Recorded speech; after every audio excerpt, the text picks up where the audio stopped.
नमस्कार दोस्तों, एनसीआर खबर प्राइम टाइम के आज के एपिसोड में हमारे लिए जो मुख्य मुद्दा है वो है उत्तर प्रदेश चुनावों के 7 चरण पूरे होने के बाद एग्जिट पोल।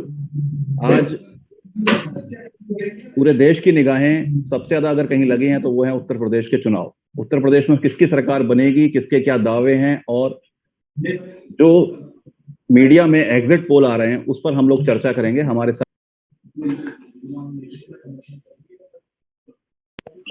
नेता रवि भट्टिया जी हैं, समाजवादी पार्टी से नवीन दुबे जी हैं और राजनीतिक विश्लेषक संजीव सक्सेना जी हैं। आप सभी का स्वागत है। अभी तक जो विभिन्न मीडिया के जो एग्जिट पोल आ रहे हैं उन पर हम लोग चर्चा करेंगे। उससे पहले लेकिन ये समझने की कोशिश करेंगे कि पार्टी के जो प्रमुख 2 दावेदार हैं यहाँ पर उत्तर प्रदेश के अंदर, भाजपा और समाजवादी पार्टी, दोनों के खुद के दावे क्या हैं। मैं रवि जी को पहले लाना चाहूंगा क्योंकि वर्तमान में उनकी सरकार है और उनसे जरूर समझना चाहूंगा कि उनके क्या दावे हैं आज। जी धन्यवाद आशीष जी और आप सभी को प्रणाम। देखिए आशु भाई, आपका जो डिबेट का मुद्दा है वो आज की जो 7वां चरण जो कंप्लीट हुआ है उत्तर प्रदेश में, उसके बाद जो विभिन्न चैनलों द्वारा एग्जिट पोल दिखाए जा रहे हैं वो लगभग एक ही स्वर में सभी की सभी भाजपा की सरकार दोबारा आ रही है ऐसा बता रहे हैं। मगर मैं कहीं ना कहीं किसी हद तक उससे सहमत नहीं हूँ। सरकार तो आ रही है, ये तो तय है, जिस दिन से चुनाव था उस दिन से, किंतु जो आंकड़े वो दे रहे हैं मैं उससे कम से कम सहमत नहीं हूँ। पिछली बार जितने आंकड़े हैं कम से कम भाजपा उतने ला रही है, हो सकता है उससे ज्यादा भी हो जाए, क्योंकि कोई मुद्दा नहीं था। मैं क्लियरली बोल रहा हूँ, कोई ऐसा मुद्दा नहीं था जनता के मन में भी, चाहे कोरोना काल हो चाहे कोई भी समय हो। भाजपा सरकार ने जिस प्रकार सरकार नहीं देखिए रवि भाई वो जो मुद्दे हैं भाजपा ने क्या किया क्या नहीं किया वो सब अब खत्म हो गए। अब तो सिर्फ मुद्दा ये है कि आपके हिसाब से कितने आ रहे हैं, एक आंकड़ा मुझे आपसे चाहिए। सर मैंने अभी ट्वीट कर दिया है 325 से 335 के बीच में मेरा जो मैंने बहुत कंजर्वेटिव होकर आंकड़ा दिया, बहुत कंजर्वेटिव हो गया। ओके, मैं नवीन दुबे जी को ला रहा हूँ। नवीन जी, आप समाजवादी पार्टी से हैं, भाजपा के प्रवक्ता कह रहे हैं कि उनके 325 के करीब सीटें आ रही हैं, आपका क्या कहना है? देखिए ऐसा है, एग्जिट पोल है और ये असेसमेंट होता है, हर एक का अपना अपना नजरिया होता है। उसी नजरिए के हिसाब से लोगों ने एग्जिट पोल अपना अपना डिसाइड किया है और हर चैनल का अलग अलग बोल रहा है। अभी सारे चैनलों का आया भी नहीं है, स्पेशली न्यूज 24 और चाणक्य का अभी उन्होंने कहीं भी डिक्लेयर नहीं किया है, जो बहुत ज्यादा विश्वसनीय माना जाता है। ज्यादातर उनको नियर अबाउट होते हैं।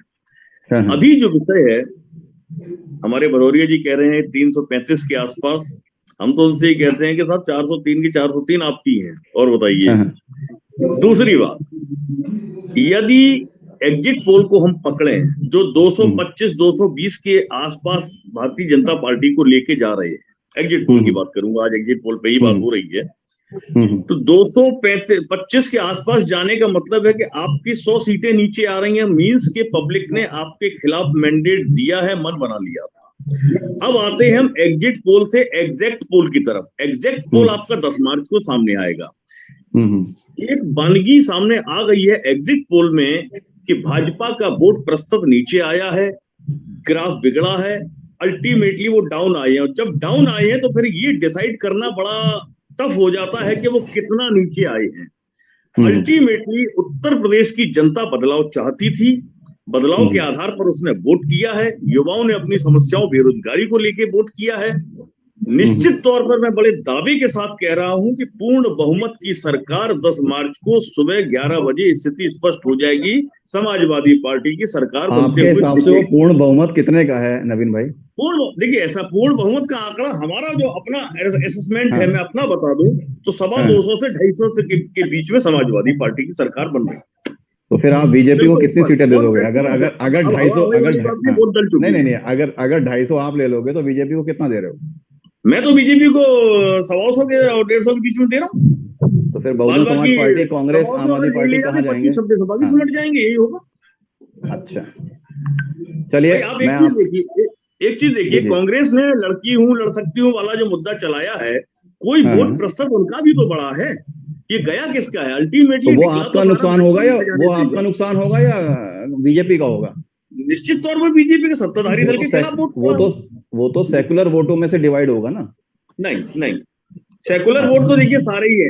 एक इनका हिंदुत्व का एजेंडा अगर छोड़ दें तो सारे वोट सेकुलर वोट है, और हर आदमी का मुद्दा महंगाई और बेरोजगारी।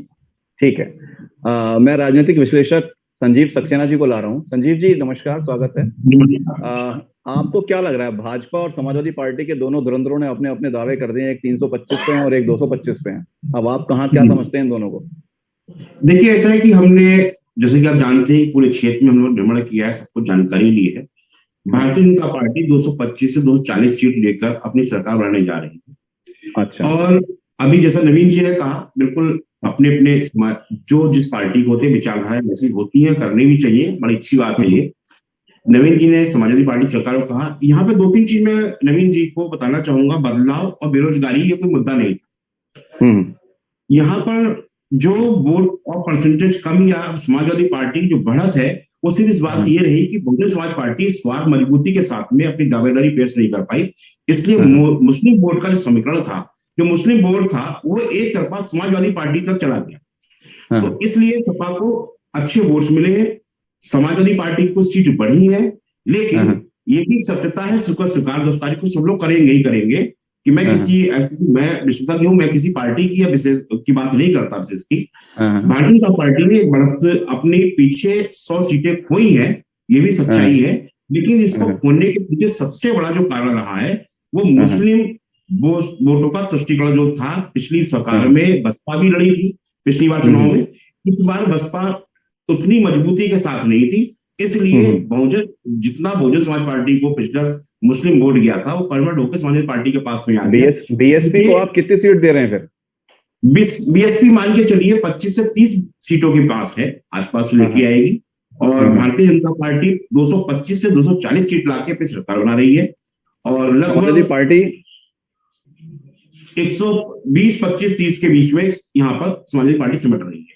अच्छा, तो इसका मतलब है कि आम आदमी पार्टी और कांग्रेस जो है, आम आदमी पार्टी का भी खाता खुला है, समाज और कांग्रेस का भी खाता खुला, अच्छा रिजल्ट रहा है।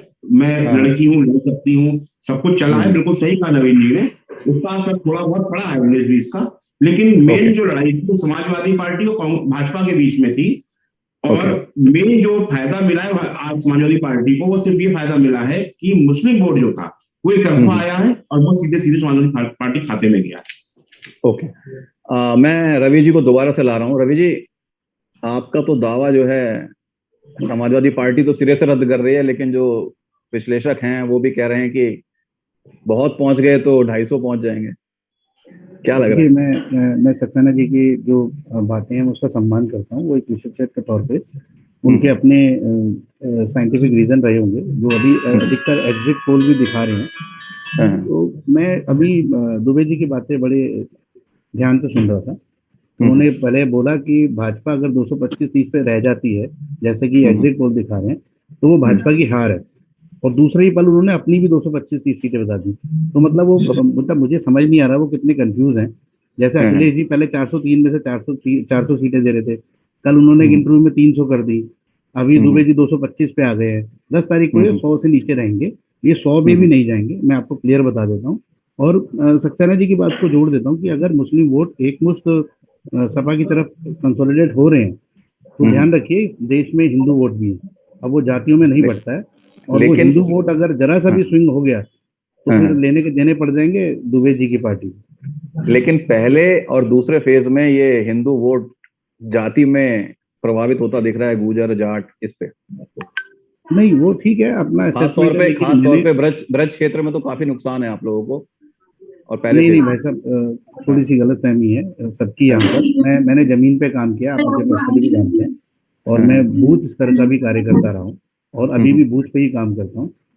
मेरे मंडल का भी अपना अनुभव है, और मैंने जितने लोगों से बात की, अपने जितने साथी मंडल अध्यक्षों से, जमीन के कार्यकर्ताओं से बात की है, जितने भी लोग तथाकथित लोग जो एक जाति के, जिनको आप बता रहे हैं कि कह रहे थे कि भाजपा को वोट नहीं देंगे इस बार, इसी तथाकथित किसान आंदोलन के दम पर, अभी कुछ दिनों से वो लोग कन्वर्ट हो चुके हैं और खुद से बोल रहे हैं कि नहीं यार हमने दिया तो बाबा को ही वोट है। तो ये बहुत सारी चीजें निकल के आएंगी, और महिला सुरक्षा इसमें बहुत बड़ा मुद्दा निकल के आएगा।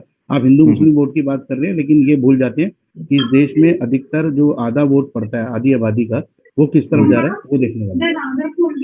ओके, नवीन जी, ये तो जी भाजपा तो कह रही है कि भाई आपको जो है 100 सीटें आ जाए, बहुत बड़ी बात है। मैं पहले जवाब दे देता हूँ। एक बात अभी संजीव सक्सेना जी ने कही थी, उन्होंने जब ये कहा है कि बसपा चुनाव नहीं लड़ी लिहाजा सपा बढ़ रही है, मेरा एक सवाल ये है कि अगर सपा बढ़ रही है बसपा के न लड़ने से, तो पिछली विधानसभा में 2017 में बसपा की सीटें ही कितनी थी, पहली चीज। दूसरी चीज, 100 सीटें भारतीय जनता पार्टी की आपके एग्जिट पोल के अनुसार जो चैनल दिखा रहे हैं कम हो रही हैं। ये 100 की 100 सीटें, कोई एग्जैक्ट फिगर नहीं है, ये परसेंटेज ऑफ वोट होता है। जो सीटें कम होती हैं या बढ़ती हैं वो परसेंटेज ऑफ वोट से बढ़ती हैं और घटती हैं। परसेंटेज ऑफ वोट जो था 2017 में भारतीय जनता पार्टी को मिला था 39%, समाजवादी पार्टी को मिला था 21% और बहुजन समाज पार्टी को मिला था 22% वोट। आवाज चली गई है आपकी नवीन जी। अल्टीमेटली उसके बाद जब सीटें आई तो सपा 300 सीटों पर लड़ी थी और 47 सीट लेके आई थी। नहीं, मैं आपकी बात समझ गया, लेकिन मैं आपको बता देता हूँ जो अभी तक जो एग्जिट पोल में दिखा रहे हैं सब जगह, एग्जिट पोल पर ही आ रहा हूँ। आज जो स्थिति हमारे भाई भदौरिया जी बता रहे हैं और तमाम जो चुनाव के पंडित हैं वो एनालाइज कर रहे हैं, परसेंटेज ऑफ वोट पर पहले हम बात करें तो स्थिति स्वतः स्पष्ट हो जाएगी। अगर 100 सीटें भारतीय जनता पार्टी की कम हो रही हैं तो आपका जो 41% वोट था वो इंटैक्ट नहीं रहा। जाहिर सी बात है, वोट परसेंटेज आपको स्लाइड हुआ है। अब वो वोट नवीन जी थोड़ा सा इसमें आपको एक मिनट संजीव जी, एक मिनट रुक जाइए, उनकी बात सुन लेते हैं फिर आपसे बात करते हैं। वोट परसेंट स्लाइड हुआ, मेरा ये मानना है कि 39 में से लगभग 15% वोट ऐसा है जो स्लाइड हुआ है, जिसमें विभिन्न कारण रहे। मैं आपको बता दूं एक चीज और है, उत्तर प्रदेश में 50% वोटर जो था वो यूथ था इस बार के चुनाव में। हर बार ऐसा नहीं होता है। बिल्कुल सही बात है। 18 साल से 35 वर्ष की आयु वर्ग का वोटर था और उसने जिन समस्याओं को केंद्र में रखकर वोट डाला है उस चीज की नस पकड़ने की जरूरत है। और मैं बहुत दावे और पूरी जिम्मेदारी के साथ कह रहा हूं कि 10 मार्च को ये जो एग्जिट पोल आज दिखाया जा रहा है भाजपा के पक्ष में वो उलट जाएगा और बीजेपी आपने कहा कि टुडे चाणक्य के वोट पोल का आप बड़ा इंतजार कर रहे हैं, तो आपको क्या लग रहा है अगर टुडे चाणक्य जो दिखाएगा वो सही हो जाएगा? नहीं, ऐसा कुछ नहीं, ऐसा कुछ देखिए, ऐसा है जमीनी धरातल पर हम लोग बहुत एनालाइज करते हैं चीजों को, और एनालाइज करने के बाद में जो बातें उठा रहा हूं वो वास्तविकता की कसौटी पर बहुत खरी उतरने वाली है। ओके, मैं संजीव जी बोला। संजीव जी आप कुछ कह रहे थे, आप बताइएगा। आप मैं नवीन जी की बात से बिल्कुल, नवीन जी को जो कहना चाह रहा था, नवीन जी का वोट ऑफ परसेंट बढ़ने की घटने की बात आई है। वोट ऑफ परसेंट भाजपा का बिल्कुल नहीं घटेगा। वोट ऑफ परसेंट जो बढ़ेगा वो सपा का बढ़ेगा, जरूर बढ़ेगा। क्योंकि ये क्या हो रहा है कि बताना था आपको, एक बार का बहुत ध्यान रखने की चीज है कि जो मुस्लिम वोट था वो बसपा का जो वोट पिछले चुनाव में पड़ा था वो समाजवादी पार्टी को मिला। तो समाजवादी पार्टी का वोट ऑफ परसेंटेज निश्चित तौर पर बढ़ेगा, लेकिन भाजपा का घटेगा नहीं। जो पिछली बार था उससे 21 ही होगा, 19 नहीं होगा, क्योंकि हिंदू वोट जो भी आज तक कन्वर्ट हुआ था से पहले और दूसरे चरण में एक स्थिति ऐसी थी जो, जैसे कि आपने कहा कि वास्तविक बात था कि रवि जी कह रहे थे नहीं ऐसा नहीं है।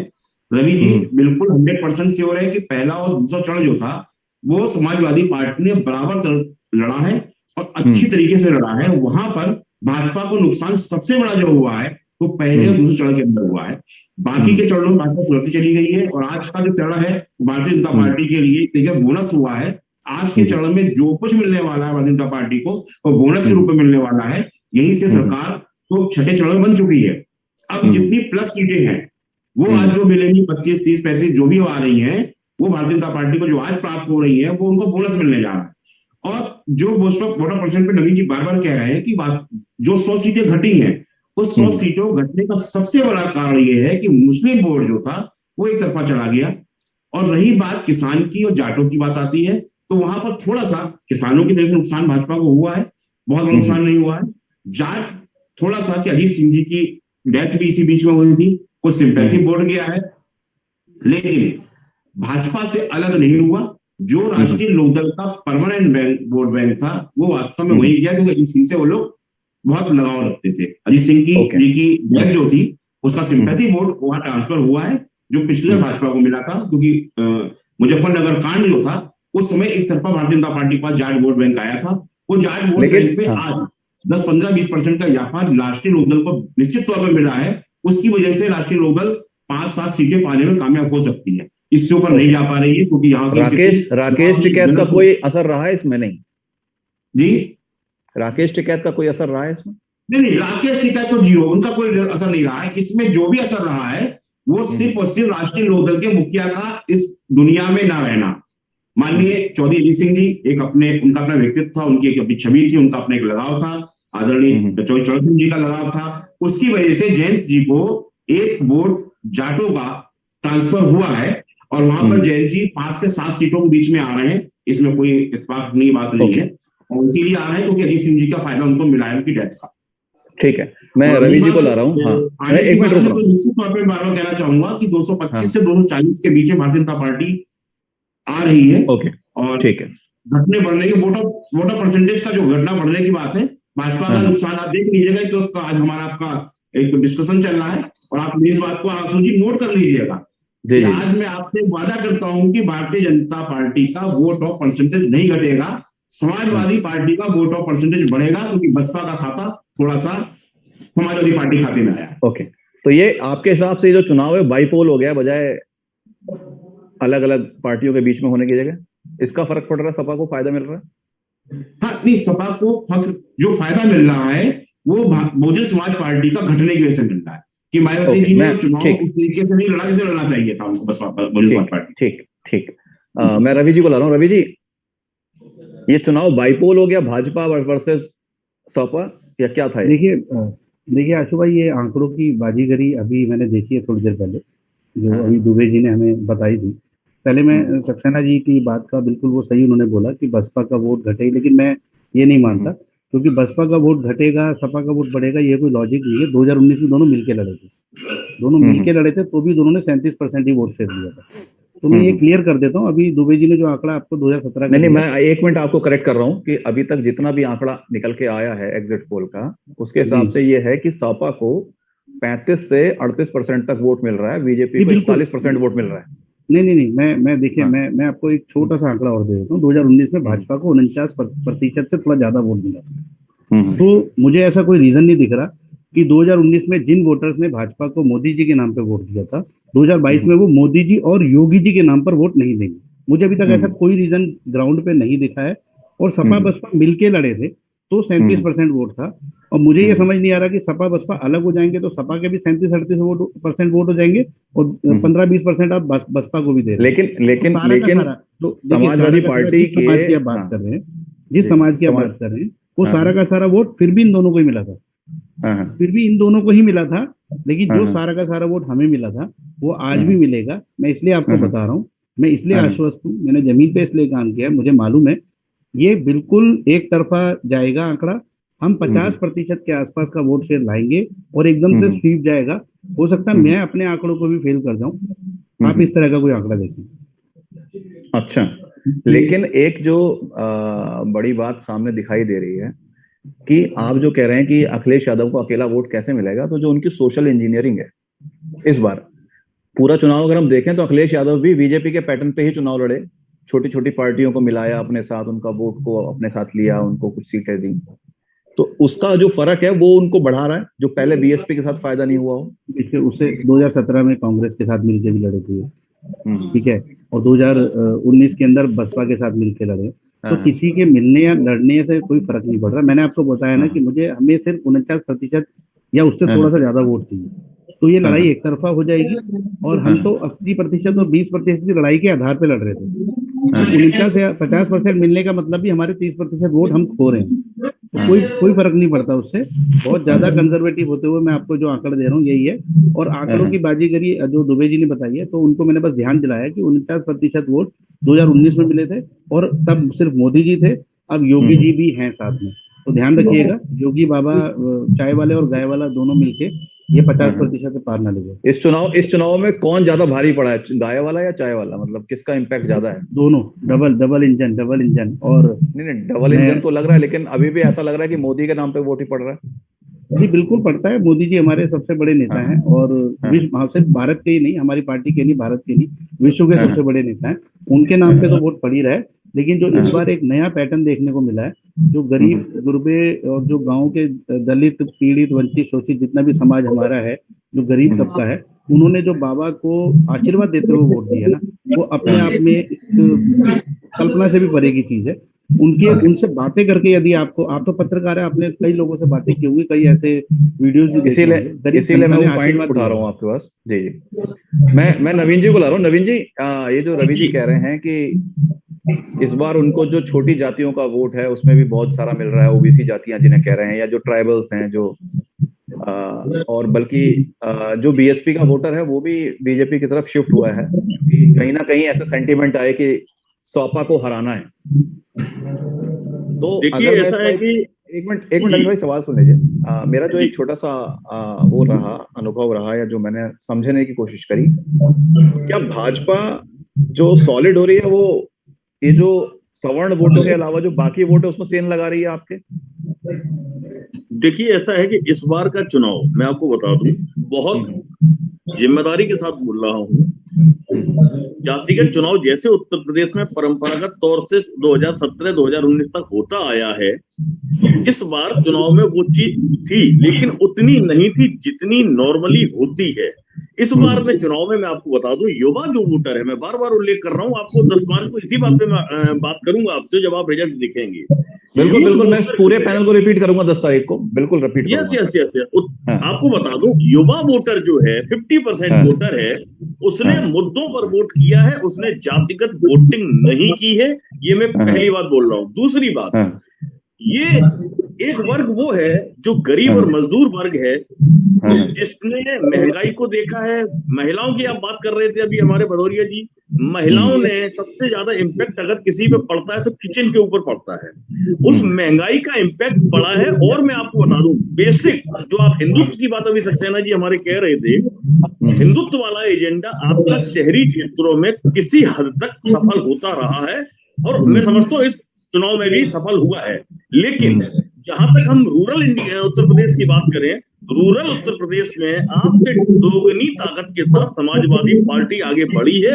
और मैं ये बहुत विश्वास के साथ बोल रहा हूं कि 10 मार्च को जब आप रिजल्ट देखेंगे, एग्जैक्ट पोल जब आप देखेंगे, तो ये तस्वीर बदली हुई नजर आएगी और उत्तर प्रदेश में समाजवादी पार्टी की पूर्ण बहुमत की सरकार दिखाई देगी आपको। ओके संजीव जी, ये जो कह रहे हैं नवीन भाई और रवि जी, दोनों जो ओबीसी जातियां हैं या जो बिल्कुल शेड्यूल ट्राइब हैं, या उन जातियों का वोट अपने पास लेने की बातें कर रहे हैं, आपको क्या लग रहा है किधर जा रहा है ये वोट? देखिए, मैं भी दोनों भाइयों की बात का जवाब देता हूं। सबसे पहले देता हूं मैं रवि जी की बात का जवाब, कि रवि जी जैसे कह रहे थे कि सब जातियों ने, इस बार यादवों में खासकर नाराजगी थी। इसी बात से मैं जोड़ रहा हूँ नवीन जी की बात को, कि जो पिछला चुनाव था 2017 से, नवीन जी कह रहे हैं कि जातिगत था, अब की जातिगत नहीं था। पिछले चुनाव जातिगत नहीं थे, धर्म पे थे, 100% धर्म पे थे। 14 से लेके 17 तक के चुनाव जो रहे वो धर्म के नाम पे, 19 का धर्म के नाम पे लड़ाई हुई। लेकिन इस बार क्या हुआ कि यादव समाज नाराज था कि हम भी हिंदू हैं, हमने भी वोट दिया, लेकिन हमें अलग कर दिया गया। ऐसा कुछ जाटों में सुनने को मिला, क्योंकि देखिए हम बिल्कुल जमीनी स्तर की बात कर रहे हैं, जैसे रवि जी ने काम किया, नवीन जी ने किया है, तो हमने भी कहीं बढ़ चढ़ के जमीनी स्तर पे, हम लोग हवा में बात करने वाले नहीं है, एसी में बैठ के बात करने वाले नहीं है। हम पूरे प्रदेश में, पूरे क्षेत्र में जहां जा जाते हैं, तो गांव में जाके, कुछ शहरी वोट अलग है, ग्रामीण वोट अलग है। तो हमने इस बार देखा है कि यादव वोट वास्तव में नाराजगी के साथ समाजवादी पार्टी से जुड़ा। वोट ऑफ परसेंटेज बढ़ने का कारण भी यही है कि मुस्लिम और या फिर इसको ये समझो कि यादव समाज वापस समाजवादी पार्टी में चला गया, जो बीजेपी में आया। 100% गया, ये बिल्कुल मानने की बात है। अब की से जो यादव वोट बैंक है वो 10 से 15%, 20% भाजपा को मिला है। लेकिन जो पिछली बार था 50% से अधिक यादव, पिछली बार कोई जाति नहीं थी, हिंदू थे लोग। इस बार नाराजगी थी भाजपा के साथ में, भाजपा ने दोबारा जो जातिवाद की बात करी है, वहां पर लोगों के अंदर नाराजगी आई है कि हम भी तो हिंदू हैं, हमने वोट दिया। तो वो अंतर निश्चित तौर पर आया है। वो अंतर ये आया है कि हम लोगों ने सुनना सीखा है, हमने लोगों की बातों को सुना, समझा, जाके हमने समझाया, बात भी करी, उन्होंने सिर्फ एक बात कहा कि हम अगर यादव है तो हमें कहा जाता है कि हम तो समाजवादी पार्टी के हैं। तो वहां पर यादवों की नाराजगी आई, यादव वोट भी थोड़ा काफी परसेंट कन्वर्ट हुआ समाजवादी की पार्टी की तरफ। जो पिछले चुनाव की बात हो रही है कि बसपा सपा मिलकर लड़े थे, तब उसको 37-39% वोट मिले थे, तो वो आज अलग लड़ रहे हैं। सब चीजों को गौर करना होगा। बहुजन समाज पार्टी ने केवल एक वोट को रोका, जो जाटा वोट बैंक था उनका पास में, जो उनका अपना कोर का वोट है, उस वोट को उन्होंने रोक के रखा अपना। लेकिन जो उनसे जुड़ के आया था वो वोट बैंक जो भी था, वो वोट बैंक कहाँ गया? वो सीधे समाजवादी पार्टी के पास गया, चाहे मुस्लिम हो चाहे यादव हो। ठीक है, मैं इसी पॉइंट पर रोक रहा हूँ संजीव भाई। मैं एक सवाल पूछ रहा हूँ, इस चुनाव में कांग्रेस और आम आदमी पार्टी देखिए कितना वापसी करती हुई दिखी है? नहीं, वापसी इन्होंने वैसी वापसी नहीं करी है। इन लोगों ने काम किया है। देखिए है 3-4-5 कांग्रेस के पास भी 5-7 सीटें आएंगी। आम आदमी पार्टी भी शायद खाता खोलने में कामयाब होगी, मुझे ऐसा एहसास होता है कि एक सीट जहां पर लोग ध्यान नहीं दे रहे हैं, कहीं ऐसा ना हो वो सीट लड़ जाए। कौन सी सीट है वो? रामपुर की सीट। अगर वो भाजपा में नहीं आई तो आम आदमी पार्टी खाते में जाने की संभावना बन सकती है। अच्छा, बहुत बड़ी बात कर रहे हैं। इस सीट पे मेरा बड़ा गहरा अध्ययन किया है मैंने, और उस अध्ययन पे ठीक है पॉइंट अभी सीट पे नहीं आते, हाँ आगे चलते हैं प्लीज। ठीक है, आगे चलते हैं। तो मैं बात करता हूँ कि बीजेपी अपनी जगह बिल्कुल सही लड़ते हुए आई थी, लेकिन लास्ट टाइम पे जो जातिगत समीकरण बैठाने के चक्कर में लोगों को नाराजगी हुई, वहां पर भाजपा को नुकसान हुआ है। प्रियंका गांधी का फैक्टर कुछ चल रहा है? नहीं चल रहा है। मुस्लिम और यादव वोट वापस सपा की तरफ गया है। अच्छा, सपा को वहां बढ़त मिली है, वहां सपा ने बढ़त हासिल की है। जी। और मैं रवि जी को ला रहा हूँ, एक मिनट संजीव भाई, मैं रवि जी को ला रहा हूँ। रवि जी, ये जो बात कह रहे हैं कि कुछ जातियों की नाराजगी आपसे बड़ी है, खासतौर पे वो जातियां जो ओबीसी में हैं और खुद को मार्शल कौम कहती हैं, या फिर जो है बाकी जातियों का सबसे ज्यादा फायदा उन्होंने लिया, चाहे वो यादव है, गुर्जर है या जाट है। ये जातियां नाराज हैं आपसे थोड़ी सी?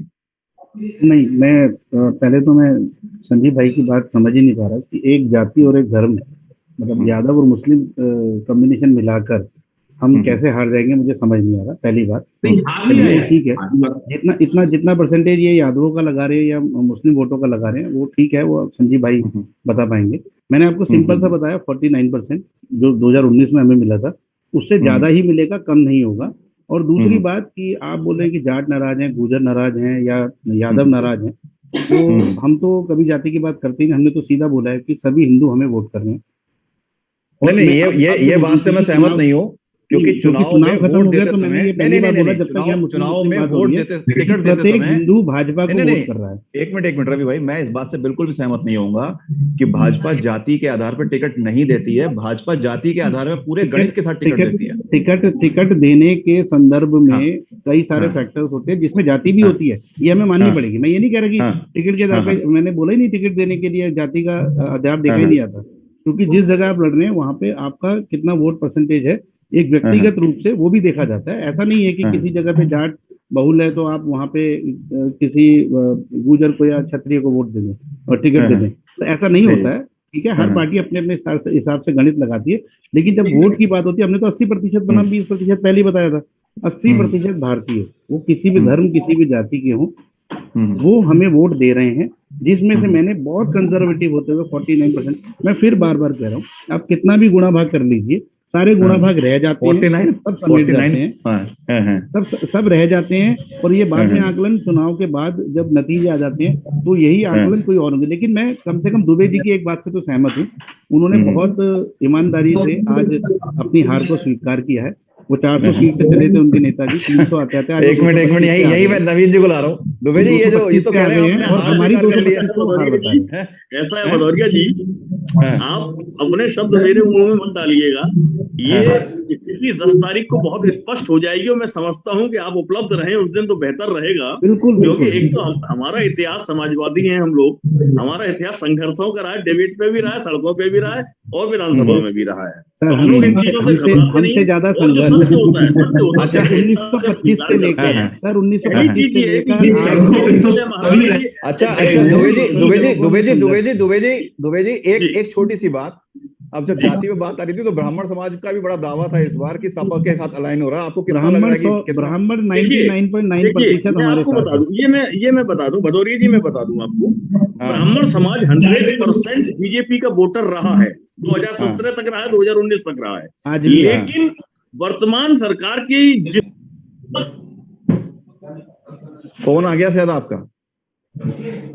मैं समझता हूं हाँ, कि ब्राह्मणों का एक बड़ा प्रश्न समाजवादी पार्टी के साथ गया है, कुछ कांग्रेस के साथ भी गया, बट अल्टीमेटली वो भारतीय जनता पार्टी की पॉकेट से निकल के गया। मैं वही तो समझाना चाह रहा हूँ। ठीक है, ठीक है, ठीक है, ठीक है। अभी अभी इसी पॉइंट पे इसी पॉइंट पे संजीव जी को ला दो। संजीव जी, क्या लग रहा है, ब्राह्मण समाज का वोट बीजेपी से सपा में गया है? कितना गया है?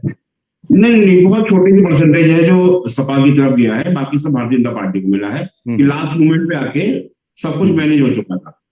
और अच्छा, ब्राह्मण समाज मैं एक आंकड़ा दे देता हूँ। हाँ, मैं एक आंकड़ा दे देता हूँ कि 65% के करीब वोट जो है बीजेपी में गया है ब्राह्मण का, मतलब जो अभी टुडेस का चाणक्य का वो दिखा रहे हैं, और लगभग 16% नहीं, आप मान के चलिए मुश्किल से 20 से 25, 15-20-25% से ऊपर नहीं गया है, 20% से अब मैं इस डिबेट को बिल्कुल क्लोज कर रहा हूँ। 10-10 सेकंड में एक आखिरी सवाल जी। आप सबके हिसाब से फाइनल सीटें क्या होंगी? 225 से 240 भारतीय जनता पार्टी, ठीक है, ठीक है, 125 से 140 के बीच में आप मान के चलिए समाजवादी पार्टी। ठीक है। नवीन जी, आपका? जो टैली अभी एग्जिट पोल दिखा रहा है, ये रिवर्स हो जाएगी। समाजवादी पार्टी नंबर 1 पे हो जाएगी भाजपा वाली पोजीशन में, और भारतीय जनता पार्टी सपा वाली पोजीशन में हो जाएगी। बड़ा क्लियर है। ठीक है, ठीक है। रवि जी, आपका क्या? ये दोनों तो आपस में एक दूसरे को 325 से 335 के बीच में भारतीय जनता पार्टी की सीटें हैं। समाजवादी पार्टी अगर 50 छू जाती है तो मैं मान जाऊंगा उन्होंने लड़ाई करी है, और बाकी तो 5-10, और कांग्रेस और आम आदमी पार्टी नोटा से ज्यादा वोट देने की उम्मीद कर रही है। ठीक है, ठीक है। तो आज की इस डिबेट को यहीं विराम देते हैं। इस पूरे पैनल को मैं 10 तारीख को दोबारा रिपीट करूंगा, क्योंकि मुझे सबके दावों पे एक एक करके सवाल पूछना पड़ेगा कि आपने किस आधार पे बात की थी और कहां आपका आकलन गलत साबित हुआ।